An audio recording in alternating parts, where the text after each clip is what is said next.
ஆயில்யம், மூலம், கேட்டை இந்த நட்சத்திரங்களை சேர்ந்த பெண்களுக்கு திருமணம் ஆவது ரொம்ப கடினமா இருக்கு.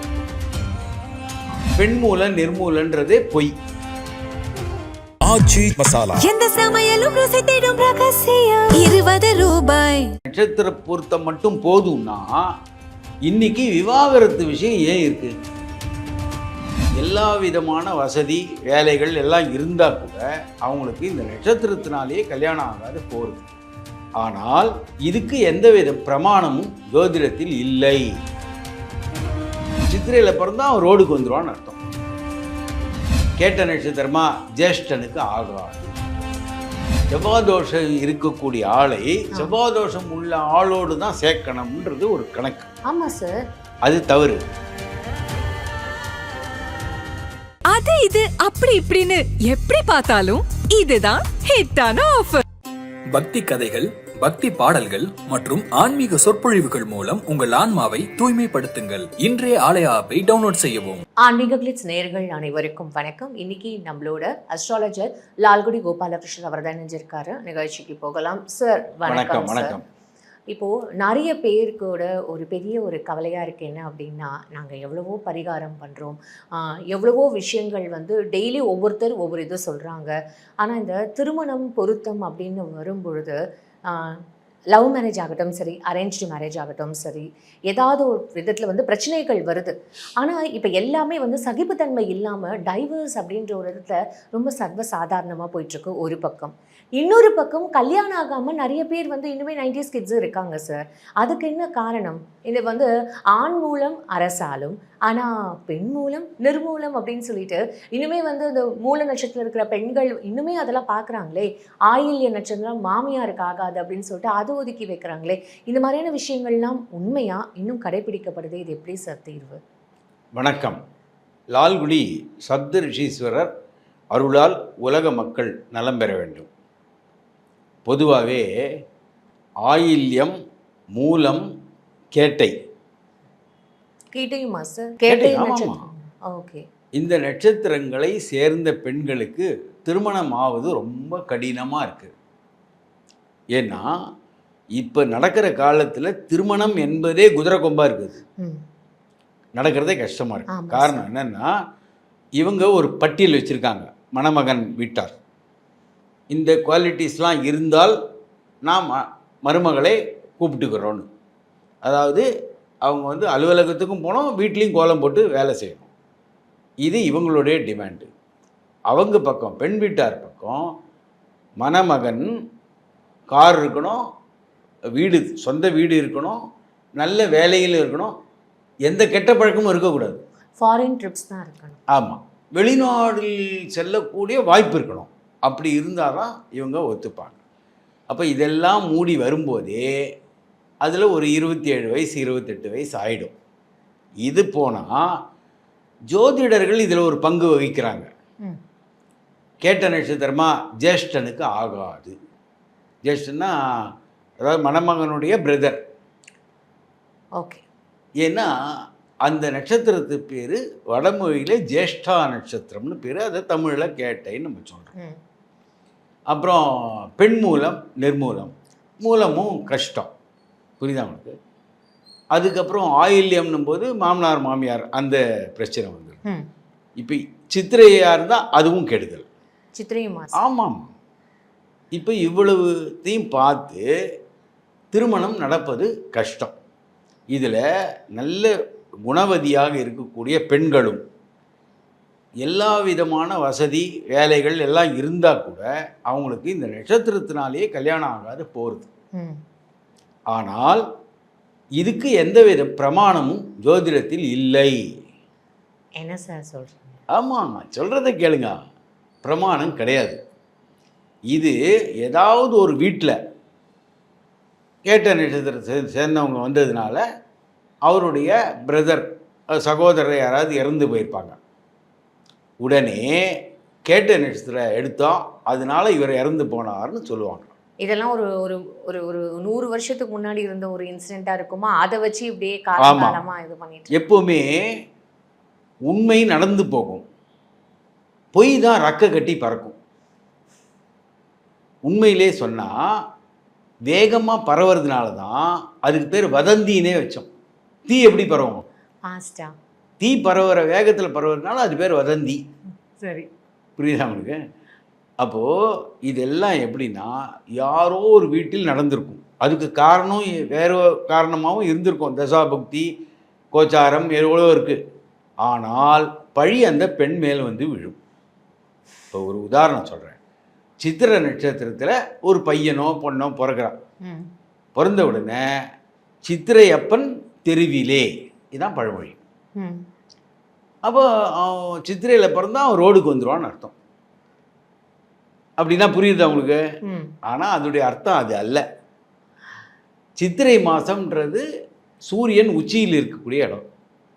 வான வீதியின் நடுவில் வருவான். ஓ, அந்த சொல்லாடலை இப்படி தனக்கு இப்படி, அதாவது அப்பன்னா யார் தெரியுமா? சூரியன் தான். ஏன்னா பிதா காரகன்றது சூரியன். அந்த சூரியன் வான வீதியின் நடுவில் வருவான். அப்போ சித்திரையப்பன் தெருவிலே. ஓகே. அப்போ வான வீதியில் நடுவில் வந்துட்டார் சூரியன். அதை இப்படி வந்து அதை இப்படி எடுத்துருவாங்க. அது ஏன் சார் பெண்களை மட்டுமே மையப்படுத்தி அதான் சொல்கிறேங்க. மூலத்திலையும் பெண் மூல நிர்மூலன்றதே பொய். காரணம் அவங்க எப்படி எழுதியிருக்காங்கன்னா முன்மூலம் பின்மூலம்னு எழுதிட்டாங்க. இந்த பின்மூலத்தை பெண் மூலம்னு இவங்க மாற்றிட்டாங்க. மூல நட்சத்திரம் 4 பாதங்கள் உண்டு. முதல் 2 பாதம் பிரமாதமாக இருக்கும், அடுத்த 2 பாதம் ஓரளவுக்கு கஷ்டப்படும். இதுதான் வார்த்தை. முன்மூலம் அரசாளும், பின்மூலம் நிர்மூலம். பின்மூலம் ஆனா ஆண் மூலம் அரசாளும்ன்றத மாதிரி. அதை தான் இவங்க என்ன பண்ணிட்டாங்கன்னா பின்மூலம்ன்றத, பின்மூலம்னா கடைசி 2 பாதங்கள் உள்ளது பின்மூலம், அதை பெண்மூலம்னு மாற்றிட்டாங்க. மாற்றினது எப்படின்னா பல பெண்களுடைய வாழ்க்கையை கெடுத்துட்டாங்க. திருமணமே ஆகாத போகிறது இன்னும் இருக்காங்களா சார்? இருக்காங்க. அந்த மாதிரி பார்க்குறவங்க இருக்காங்க. காரணம் என்னென்னா இவர்கள் எல்லாருமே தங்களுக்கு என்னென்ன தோன்றதோ அதெல்லாம் சொல்லிட வேண்டியது. இப்போ ஒரு கல்யாணத்தை நான் பண்ணி வைக்கிறேன்னு வச்சுக்கோங்க. ஒரு கோவிலுக்கு கும்பாபிஷேகம் பண்ணின புண்ணியம் எனக்கு வந்து சேரும். அப்போது கல்யாணத்தை கெடுத்தா அதோடைய பாவம் ரொம்ப பெருசு. ஆனால் இதை யாரும் கண்டுக்கிறதே கிடையாது. ஜோதிடர்கள் சர்வ சாதாரணமாக மூலா நட்சத்திரம் வந்தாலும் சரி, கேட்டை வந்தாலும் சரி, ஆயில்யம் வந்தாலும் சித்திரை வந்தாலும் தள்ளி விட்டுருவாங்க. இதுதான் கணக்கு. ஆனால் இதுக்கு ஆதாரங்கள் கிடையாது, எந்த விதமான ஆதாரமும் கிடையாது. அப்போது இது வந்து வழக்கமாக செய்யப்படக்கூடிய ஒரு விஷயம். இதில் ஜோதிட கணக்கு போட்டு பார்த்தா எந்த விதத்திலையும் கேட்டை நட்சத்திரமோ ஆயில்ய நட்சத்திரமோ மூல நட்சத்திரமோ கெடுதல்னு சொல்கிறதுக்கு பிரமாணமே கிடையாது. புரியுதா உங்களுக்கு? இல்லையா? இப்போ இது தெரியாததே எல்லாரும் இதை நம்பி ஏமாறுகிறார்கள். உண்மையிலே சொன்னால் பெரும்பாலான ஜோதிடர்களுக்கு ஒரு ராசி என்பது 30 டிகிரி இல்லைன்னே தெரியாது. வெறும் 30 டிகிரி நினச்சிட்டு இருக்காங்க. கிடையாது. ஒவ்வொரு ராசி ஒரு அளவை மாற்றம் உள்ளது. ஒவ்வொரு நட்சத்திரமும் வேறு வேறு அளவை கொண்டது. கணக்குக்காக இவங்க 30 டிகிரி ஆகிட்டாங்க. புரியுதா உங்களுக்கு? அதாவது இது எப்படின்னா காலுக்கு ஏற்ற மாதிரி செருப்பு வெட்டிக்கல, செருப்புக்கு ஏற்ற மாதிரி காலை வெட்டின்ட்டாங்க. சார் இதெல்லாம் ஒரு பக்கம் இருக்கும்போது இல்லை சார், செவ்வாய்க்கிழமை பிறந்தாலே செவ்வாய் தோஷம்னு சொல்லப்படுதெல்லாம் அது எப்படி சார்? அதாங்க, பொதுவாகவே ஏதாவது ஒரு தோஷம்னு சொன்னாதான் வரக்கூடியவர் பயப்படுவார். ஓ, அந்த மாதிரியா? ஆமாம். இப்போது நீங்கள் இப்போ நான் ஒரு சர்க்கரை வியாதி டாக்டர்கிட்ட போகிறீங்கன்னா உங்களுக்கு ட்ரீட்மெண்ட் மட்டும் கொடுக்கல, அவர் 4-5 புஸ்தகம் கையில் கொடுக்குறாரு. அதாவது சர்க்கரை வியாதியிலேருந்து வெளிவருவது எப்படி உங்கள் வாழ்க்கையை புரியுதா உங்களுக்கு? நீங்கள் அதை படிச்சுட்டே இருக்கிற வரைக்கும் உங்களுக்கு சர்க்கரை வியாதி பற்றியே யோஜனை வந்துட்டுருக்கும். அப்போ அந்த வியாதி உங்கள் நினைவை விட்டும் போகாது, உங்கள் உடம்பை விட்டும் போகாது. புரியுதா உங்களுக்கு? பயமுடுத்தி மக்களை பணிய வைப்பதுன்றது ஒரு வியாபார தந்திரம். அது இப்போ இதுக்கு இந்த கல்யாணத்துக்கு அப்படின்றத மாதிரி இப்போ இதுக்குமே எவ்வளோ பேர் பரிகாரங்கள்லாம் சொல்றாங்களே சார், இந்த கோவிலுக்கு நீங்க போயிட்டு வாங்க, இல்ல இந்த மாதிரியான ஒரு விஷயங்கள்லாம் நீங்க செய்யுங்க, இந்த யாகம் பண்ணுங்க அப்படின்லாம் நிறைய விஷயங்கள் சொல்றாங்களே சார். பொதுவாகவே நீங்கள் ஒரு ஜாதகத்தை கொடுத்தீங்கன்னா ஆரம்பமே செவ்வாய் தோஷம், பிதுர் தோஷம், நாகதோஷம், புரியுதா உங்களுக்கு? ராகு கேது தோஷம். ராகு அதான் நாகதோஷம், அதான் நாகதோஷம். நாகதோஷம் சரி. இப்படிலாம் சொல்லுவாங்க. இப்போ இதுலேயே இந்த எல்லா விதமான தோஷமும் வந்துடும். ஆனால் நம்மளுக்கு வேண்டியது இந்த தோஷம்லாம் இல்லை, ஆ. சந்தோஷம் இல்லையா? அதுதான் வேணும் நம்மளுக்கு. அப்போது இது என்னன்னா 1000ல் ஒரு ஜாதகத்தில் தான் இருக்கும். ம். இது ஆனால் சந்தோஷம். தோஷமே எப்படின்னா, ஒரு லக்னம் என்பது 2 மணி நேரம் போகிறது. ம். அப்போ அந்த லக்னத்தில் பிறந்தவன் எல்லாருக்கும் தோஷமா? அப்போது 2 மணி நேரத்தில் உலகத்தில் எவ்வளோ பேர் பிறப்பாங்க? அப்போ அவங்க யாருக்குமே கல்யாணம் ஆகாதா? அது- புரியுதா உங்களுக்கு இல்லையா? ஆமா சார். அப்போது தோஷம்னு சொன்னாதான் நீங்கள் அவரை ஜோதிடர்னு ஒத்துப்பீங்க. இல்லைன்னா ஒத்துக்க மாட்டோம். ஒன்றுமே இல்லை, மருந்து எழுதாத இன்ஜெக்ஷன் போடாத டாக்டரை நீங்கள் ஒத்துப்பீங்களா? மாட்டேன் சார். இதெல்லாம் சரியாயிடும் சார் அப்படின்னு சொன்னால், இல்லை உங்களுக்கு ஒன்றுமே இல்லைன்னு சொன்னால் அவரை ஒரு டாக்டராகவே நீங்கள் எடுத்துக்க மாட்டீங்க. மக்கள் ஒருவேளை வந்து இதுக்கெல்லாம் வந்து பழக்கப்படுத்திக்கிட்டாங்கன்னு நான் நினைக்கிறேன் சார். இதெல்லாம் பழக்கப்பட்டுட்டாங்க போல இருக்கு. அந்த ஜோசியர்கிட்ட போனா ஆனால் அவர் அதாங்க. எதுவுமே சரியில்லை, எல்லாமே கரெக்டாக இருக்குன்னு சொல்லிட்டார் அப்படின்னாலே அப்போ ஆமா. இவர் கரெக்டான ஜோசியர் இல்லைன்ற ஒரு மாதிரியான. அது மாதிரி மனோ நிலைமைக்கு இவங்க மாறிட்டாங்க. இதை சில ஜோதிடர்கள் அதாவது வியாபார ரீதியாக உபயோகப்படுத்திக்கிறாங்க. ம். புரியுதா உங்களுக்கு? ரெண்டாவது இதில் இதை விட கொடுமை என்னென்னா, செவ்வாதோஷம் இருக்கக்கூடிய ஆளை செவ்வாதோஷம் உள்ள ஆளோடு தான் சேர்க்கணும்ன்றது ஒரு கணக்கு. ஆமா சார். அது தவறு. எப்படின்னு கேளுங்க. தோஷம்னா ஒரு டிஃபெக்ட். இப்போ ஒரு பெண்ணுக்கு கண்ணு தெரியாதுன்னு வச்சுக்கோங்க, அது ஒரு டிஃபெக்ட் தானே, தோஷம். ம். அப்போது கண்ணு தெரியாத ஆளோடைய சேர்ப்பீங்க, அப்போ குடும்பம் எப்படி இருக்கும்? அப்போது இவங்க சொல்கிறதே லாஜிக்கே தப்பு. கண்ணு தெரியாத ஒரு பெண்ணாக இருந்தால் கண்ணு தெரியக்கூடிய ஆணுக்கு கொடுத்தா அந்த குடும்பம் ஓரளவுக்கு போயிடும். 2 பேருக்கும் கண்ணு தெரியலனா சரி. அப்போ தோஷத்தோட தோஷம் சேர்க்கறதுன்றது என்னென்னா, ஒரு பார்வையற்றவருக்கு இன்னொரு பார்வையற்றவரை திருமணம் செய்து கொண்டு வைத்தால் அந்த குடும்பம் விளங்குமா? விளங்காது. அப்போது இவங்க சொல்கிறதே கரெக்டுன்னு எடுத்துனா கூட தோஷம் உள்ள ஜாதகத்தோடு தோஷம் இல்லாத ஜாதகம் தானே சேர்க்கணும். அதானே நியாயம், அதானே அறிவுடைமை. இது நீங்க மட்டும் தான் சார் இப்படி சொல்றீங்க. ம். இப்போ எங்க போனாலுமே ஓ செவ்வாய் தோஷம் இருக்கு, அப்போ செவ்வாய் தோஷம் இருக்கிற மாப்பிள்ளையோ இல்ல பொண்ணோ தான் பார்த்து கல்யாணம் பண்ணணும்னு எவ்வளோ பேர் வந்து கல்யாணம் ஆகாம இருந்திருக்காங்க அப்படின்றத நானே பார்த்துருக்கேன் சார். இப்போ வரைக்குமே 90s கிட்ஸ்ன்னு சொல்லப்படுற ஒரு ஒரு பஞ்ச் ஆஃப் பீப்புள் இன்னுமே கல்யாணம் ஆகாம வெயிட் பண்ணிட்டு இருக்காங்களே சார். அதாவது இந்த எல்லாரும் சொல்கிறாங்கன்றதுனாலே நான் ஒத்துக்க முடியாது. ஜோதிடம்ன்றது ஒரு உளி, ரைட்டா? அம்மி பொழியிறவனும் உளி வச்சுருக்கான், சிற்பியும் உளி வச்சுருக்கான். அப்போது அம்மி பொழியிறவனும் சிற்பியும் ஒன்றாயிடுமா? ஏன்னா ஜோதிடம் என்பது ஒரு பொருள், அதை சரியாக இயக்க வேண்டும், அதை அறிந்து கொள்ள வேண்டும். அது இல்லாமல் இது மாதிரி நிறைய பேருக்கு திருமணம் செய்யாமல் போகிறாங்க இல்லையா? இதனால் பல பிரச்சனைகள் வருது. அது மட்டும் அல்ல, இதே கேட்டை நட்சத்திரம், இதே மூல நட்சத்திரம், இதே ஆயில்ய நட்சத்திரத்தை சேர்ந்த ஜாதகங்கள் 100 ஜாதகம் இருக்கும் ஒவ்வொன்றுத்துலையும். என்கிட்ட தம்பதிகளுக்கு வயது என்ன தெரியுமா? 72 ஆணுக்கு, பெண்ணுக்கு 68. அடடா. இதுவும் போக பூராடத்தில் நல்ல முறையில் வாழக்கூடிய தம்பதிகள் ஜாதகம் என்கிட்ட இருக்குது. எந்த ஜோதிடர்களும் நான் தரத்துக்கு ரெடி, அட்ரஸோட.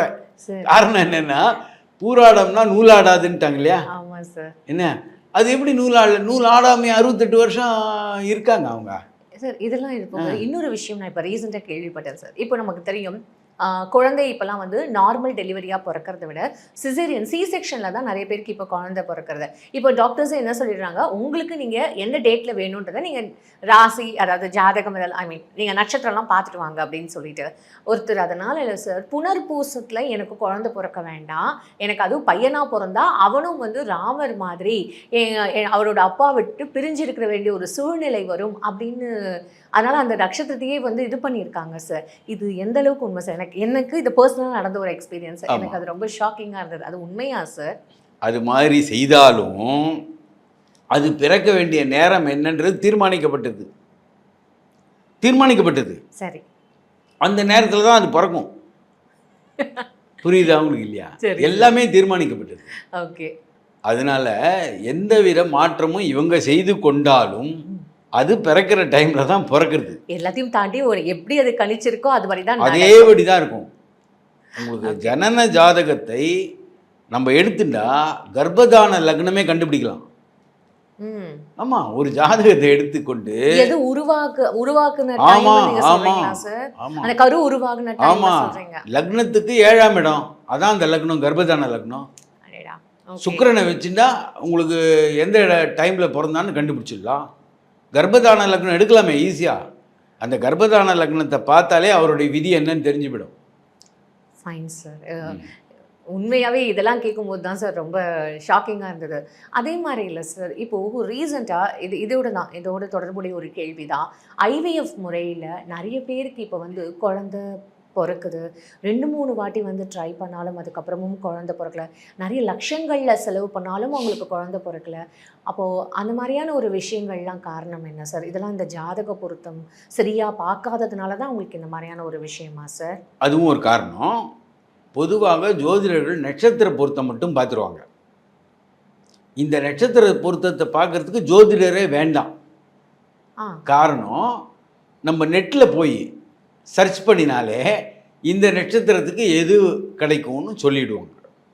நான் என்ன சொல்கிறேன், நட்சத்திர பொருத்தம் மட்டும் போதும்னா இன்றைக்கி விவாகரத்து விஷயம் ஏன் இருக்குது? கரெக்டாக தானே இருக்கணும். நட்சத்திர பொருத்தம் போதாது. அவருடைய வாழ்க்கையை ஜாதகத்தை வச்சு படிக்கணும். அவர்களுடைய மனோநிலைமை எப்படி இருக்குது, அவர்களுடைய விட்டு கொடுக்கும் தன்மை எப்படி இருக்குது, இதெல்லாம் பார்த்தா தான் தெரியுமே தவிர வெறும் நட்சத்திர பொருத்தத்தை வைத்து எதையும் முடிவு பண்ண முடியாது. முடிவு பண்ணினால் 6வது மாதம் 3வது மாதம் நீதிமன்ற வாசலில் நிற்க வேண்டியதுதான் 2 பேரும். புரியுதா உங்களுக்கு? புரியுது. பழங்காலத்தில் என்ன பண்ணாங்க, ஜாதகத்தை முழுசாக ஆராய்வாங்க. இப்போ ரொம்ப சுலபமாக இருக்கணுன்றதுனால நட்சத்திர பொருத்தம் பார்த்துட வேண்டியது. அது ஒரு அட்டவணையே இருக்குது சார். முக்கியமாக மன பொருத்தம் இருந்தாலே போதும், அது இம்பார்ட்டண்ட்டு. அது முக்கியமான ஒரு 4-5 பொருத்தங்கள், அந்த நட்சத்திர பொருத்தங்கள்லேயே முக்கியமான ஒரு 4 பொருத்தங்கள் இருந்தால் மட்டும் போதும். மனம், கன பொருத்தம், அப்புறம் ரஜ்ஜு பொருத்தம்லாம் சொல்லப்படுதே சார், அதெல்லாம் உண்மையா சார்? அதாவது யார் யாருக்கு எப்படி எப்படி பார்க்கணும்னு ஒரு கணக்கு இருக்குது. இப்போது ஒரு சாதாரண வேலை செய்யக்கூடிய ஆள், அதாவது கடின உழைப்பு செய்யக்கூடிய ஆட்கள், அவர்களுடைய மனோநிலைமையே வேற, உயர்தட்டு மக்களுடைய மனோநிலைமையே வேற. அதுக்கேற்ற மாதிரி கூட நம்ம. ஆமாம், கட்டாயமா. காரணம் என்னன்னு சொன்னால் இவருடைய முக்கியத்துவம் என்ன? சாப்பாடு. இப்போ வாழ்வாதாரம் தான் அவருக்கு. மேல் அளவில் போக போக சாப்பாடு குறைந்து விடும், பணம். புரியுதா உங்களுக்கு? அவங்களுக்கு வந்து ஒரு ஆடம்பரம், ஒரு வசதி, அல்லது சமுதாயத்தில் பெரிய ஆட்களாக காமித்து கொள்வது. நீங்கள் செலவு பட்ஜெட்டே நீங்கள் பார்த்தீங்கன்னா ஏழை வீடுகளில் வந்து 100% பணம் அவர்கள் சாப்பாட்டுக்கும் அன்றாட தேவைகளுக்கும் கரெக்டாக இருக்கும். நீங்கள் கோடீஸ்வரர்களுடைய கணக்கை பார்த்தீங்கன்னா சாப்பாடு செலவு 10% கூட இருக்காது. அதிகமாக கார், ஒரு காருக்கு 4 கார் வைத்துக் கொள்வது லக்ஸரி. புரியுதா உங்களுக்கு? எப்படியும் ஒரு காரில் தான் போகிறாரு ஒரு டைமில். இருந்தாலும் அதெல்லாம் அவர்களுக்கு சமுதாயத்தில் ஒரு பேர் கிடைக்கும். அப்போ அதுக்கு தான் அதிகம் செலவு பண்ணுவாங்க. அதே போல் திருமணம் என்பதும் கீழ்மட்டத்திலும், அதாவது வருமானத்தை பொறுத்து அவர்களுடைய செலெக்ஷனே வேறு மாதிரி இருக்கும். புரியுது சார். தேர்வே வேறு மாதிரி இருக்கும். இதுக்கேற்ற மாதிரி தான் நம்ம வந்து அதுக்கேற்ற மாதிரி தான் கணிக்கணும் அப்படின்னு. ஆமாம். Fine sir. உண்மையாகவே இது வந்து ஒரு தெளிவான ஒரு விளக்கமாக தான் சார் பார்க்குறேன். நேரம் கேட்ட கேள்வி எல்லாத்துக்கும் ரொம்ப அருமையாக பதில் சொன்னீங்க. உங்கள் நேரத்துக்கு ரொம்ப நன்றி சார். தொடர்ந்து நன்றி, பேசுவோம். வணக்கம்.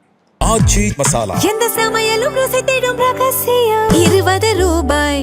அது இது அப்படி இப்படின்னு எப்படி பார்த்தாலும் இதுதான் ஹிட்டான ஆஃபர். பக்தி கதைகள், பக்தி பாடல்கள் மற்றும் ஆன்மீக சொற்பொழிவுகள் மூலம் உங்கள் ஆன்மாவை தூய்மைப்படுத்துங்கள். இன்றைய ஆலய ஆப்பை டவுன்லோட் செய்யவும்.